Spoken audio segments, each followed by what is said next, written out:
So yun, magandang araw po sa atin lahat. Ayun, sa mga nakasubscribe, yun. Yan, patagal-tagal na rin pong hindi nakapag-vlog. Pasensya na po at ganito lang po ang aking pagbablog. Raw lang, hindi ako masyadong nag-e-edit. Gumagamit ng mga apps. Ayun. Anyway, ito pong aking i-share ngayon ay yung tamang change oil ng motor, no? Pa-conventional man o yung CVT yun, or di cambio or yung CVT ng mga scooter. Ayan. Ito pong aking vlog share sa inyo ay yung tama at yung safety na pag-change oil, no? Kasi lahat naman sa lahat ng aspeto o ginagawa natin, syempre safety first, no? Safety first. Ito pong aking picture na na motor sa akin po na ginagamit. Ito yung halos araw-araw na ginagamit. Hindi naman halos araw-araw kasi may coding din po dito sa amin. Pero mostly itong Honda na CB125, no? Ayan, Honda CB125. So ang gamit ko po ditong langis ay yung din nakasulat sa manual na specified, Honda din, galing sa kasa, no? Ayan, 4-stroke engine. Ito yung dati. Bakit ko po yan? Bakit po ayan, dalawa yan?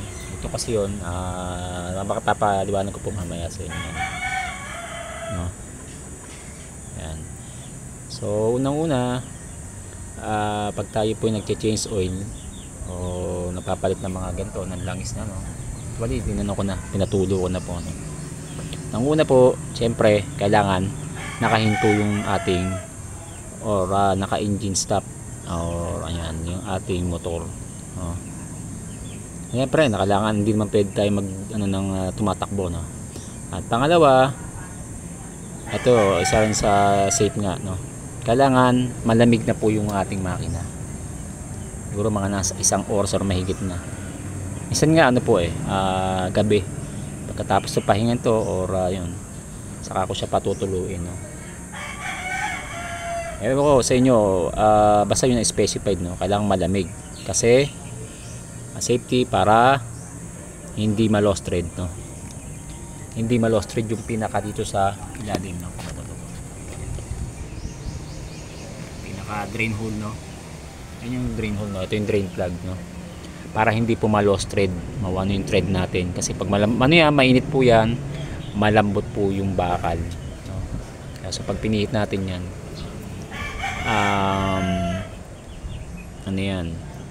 maari siyang ma-lost thread. So pag na-lost thread, malaking problema dahil pag binalik po natin yan na lost thread, tatagas yan. Yun, isa sa mga importante yan na huwag natin kakalimutan. Kailangan malamig ang makina. Pangalawa po, pagtatanggal na tayo ng drain plug, sa dito may nagkakamali din minsan. Isipin muna natin, no? Ganito. Mostly naman siguro, no, lahat ng pagbubukas nito, no, siyempre lagi naman ang pagsasarado clockwise, no? Clockwise. Babalik natin pag ganyan, no? So papunta dito sa kanan, papunta dito sa likod, no? Yan ang pagsara. Ngayon magbubukas tayo, siyempre malamig na yung makina na gaya ng sasabi ko kanina. Bago natin buksan yan, kailangan malamig po yung makina, no?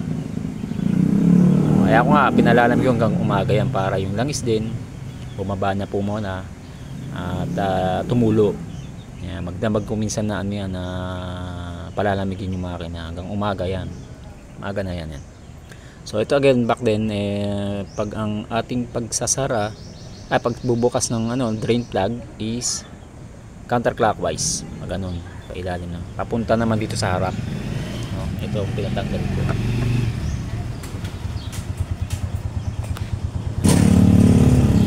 Okay, counter counterclockwise, no, pagbukas papunta dito sa kaliwa. Hindi ako nagkakamali, no, basta papunta dito sa kaliwa kasi baligtad kasi, no, nakabaligtad, hindi mo nakaganyan ganyan, no. Pagka minsan pinilit nyo yan papunta dun, pasara po yun, tapos pinawersa pa, o di mangyayari bubukas nga talaga yan, kaso sira ng thread nyan, problema na naman, no? Yun ang isa pangatlong safety.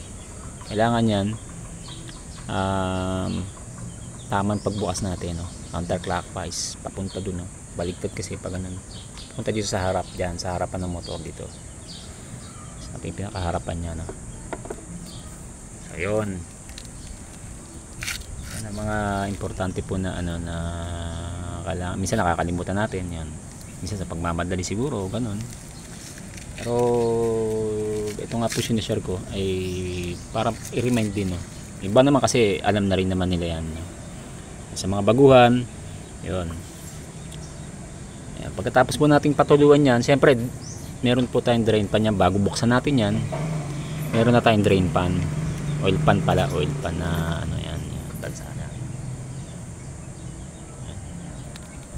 Mapatuloy natin yan kasi wala nang ano. Ako po hindi ko po hinahanginan yan, pero pwede naman sa inyo kung sa inyo hanginan nyo dun sa may taas para bumaba lahat ng hanginan nyo ng compressor ganyan iba. Pero sa akin hindi po, dahil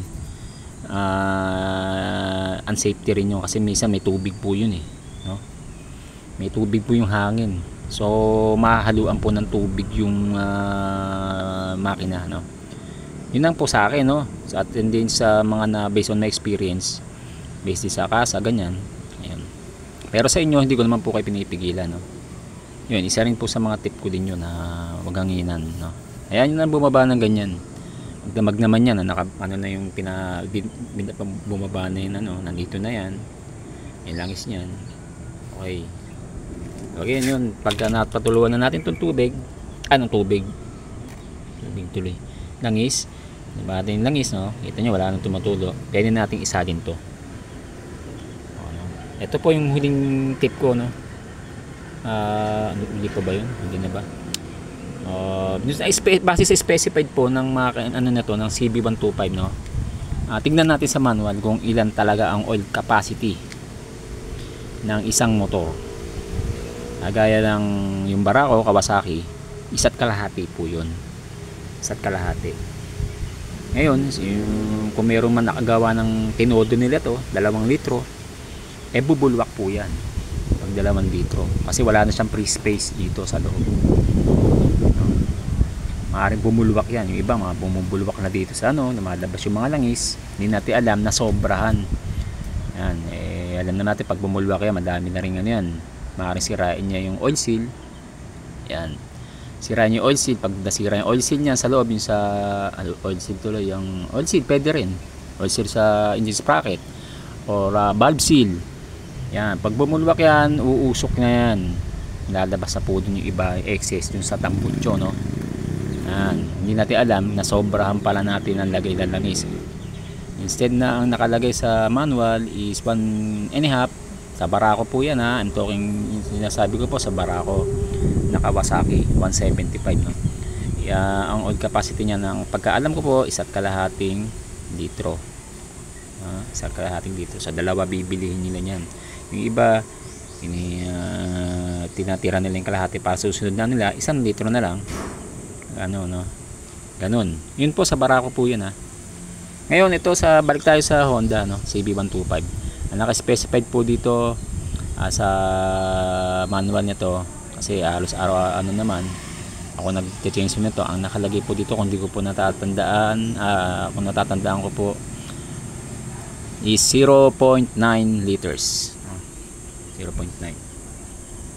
Yan. Kaya sabi ko nga po, dalawa to. Ito kasi may laman to dati. Ito 1 litro po. 1 litro po ito pag binili nyo. Sa 200 plus po yan, no, sa kasa, no. So 1 liter, bawasan nyo yan. Wag nyo sa todo yan. Kasi sabi nga pwedeng bumulwak yan, no. Kailangan may free space po. Yun, no. Yun. So kailangan bawasan nyo ng 100 ml, no? 1 liter minus 100 ml is 0.9 or 900 ml, no? Dito po may sukatan po yan. Yan. Ayan, close up po Ayan. 200 ito sa may isang baba dyan. Ito. Yan. Isang guhit na yan. Ayan ang 100. So ititira nyo yung may guhit na yan dyan, no? Ang titira kayo dyan, nandyan sa guhit na yan, unang guhit na yan. 100 ml po yan. Ipunin nyo lang din po yan. Ako niipon ko din yan. Pagdating ng araw, mga naka-siyam na ipon kayo, di 0.9 na rin po yun, no? Liter. Yung langis, no? 0.9 na yan, no? Siyempre, kailangan din natin minsan magtipid, no? Sayang guys yan. Sayang rin po yan. Hindi naman masyadong expired dyan, eh. Although siguro may expiration din, matagal nga lang. Pero pag nakaipon kayo noon, siyempre laki na rin na natipid nyo, no? 0.9 ang isasali nyo, nababawasan nyo to ngayon ng 0.9. 1 liter, magtitira tayo ng 100 ml, okay? So sasali natin yan sa kabila, no? Naman po siguro natin yan doon sa taas dito. Yan dyan, no? Yan. Pasa natin yan, ha? Pause ko po muna. So ayan po, no? Ito yung dipstick, no? Pinupunasan po ito, no? May panukat po dito, no? Diba, alam na po natin yan. Pero for safety, yan, lagyan natin dito sa magandang ano pa, kasi pupunasan pa rin naman natin yan para pagbalik natin wala nang dumi yan. No? Malinis na 99%. Punasan po natin yung gilid niyan, no? Ayan, makikita nyo po may o-ring yan. Kailangan po yan din yung o-ring, no? May ibabalik din po natin yung o-ring, no? Safety din yan, o-ring, para enclose talaga yan na hindi mapasukan ng tubig. Yan yung o-ring na yan, no? Pili po natin yung o-ring. Yan, no? May o-ring po yan. Wag niyo pong kalimutan yan or mawala yan, tapos ibabalik natin yung dipstick na wala yan. Malaki po ang pakinabang nito, itong o-ring na to, no? Alam na po natin yan, o-ring yan, no? Nasisil niya ng mahusto yan lahat ng mga butas. Yan, mostly yan sa tubig. Hindi natin kakalimutan yan po, no? O-ring. Yan, safety rin po yan, isa rin po sa safety yan. Ayan. So yan, pag ano yan, sasalin na natin. Pero ayan, ako po gumagamit po ako ng imbudo, no? Pero kailangan to malinis din po to, no? Kasi kung madumi rin po to, pupunta rin sa loob na yan yung dumi ng ano, no? Yan, isa rin yan, no? Isa rin yan sa mga ano, major na iwas natin, no? Yan, no? Yan, no? Diba? Nakatutok, diba, yung imbudo natin. Kailangan malinis po, no? Kundi sama din yan doon, papunta rin yung dumi. Nag-change with ka pa kung madumi din, no? O yan, sasalin ko lang po, pause ko po muna. So nga po pala, bago natin isalin to, ay kailangan nating isarado yung drain plug, no, sa ilalim. Kasi pag uses ko yan, pag sinalin na natin bukas ilalim, ay tutulo din po yan, no? Reminder lang po. So yan, no, after na may salin natin, isik naman yung pagsasalin. Hindi kalimutan itong o-ring. Yan, salin na natin yung 0.9. Okay, huwag natin kalimutan punasan to, itong ating dipstick. So sa pagsasara po natin yan, no, ano din po, basic counterclockwise. Clockwise pala, no? Kaya baliktad yata yung ano. Yan, o.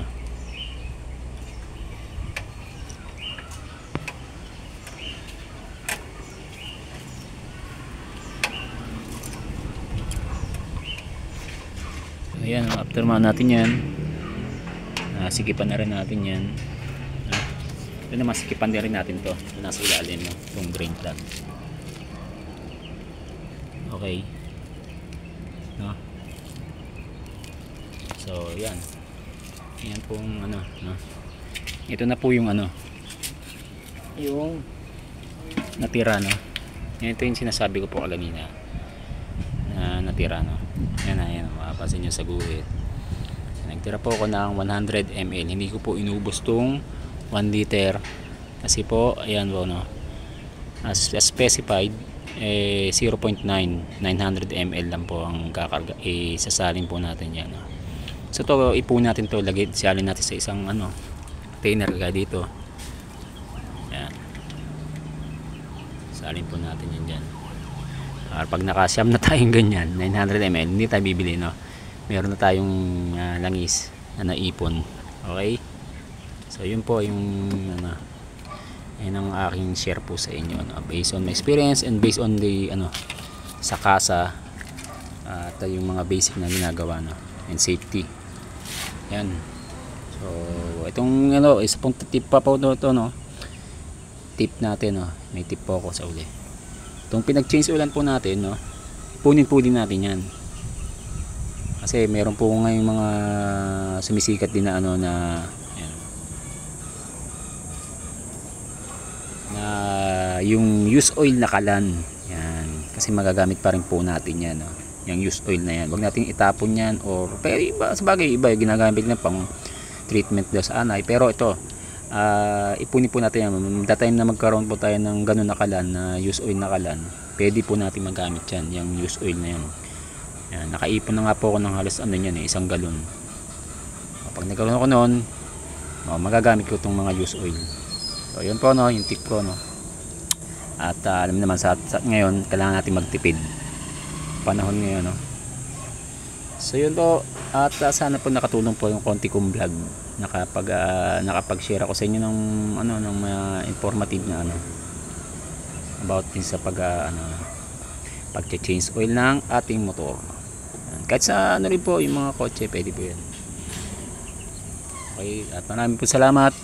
Until next vlog po, ingat-ingat po tayo, ride safe po always, and ride safely. Okay.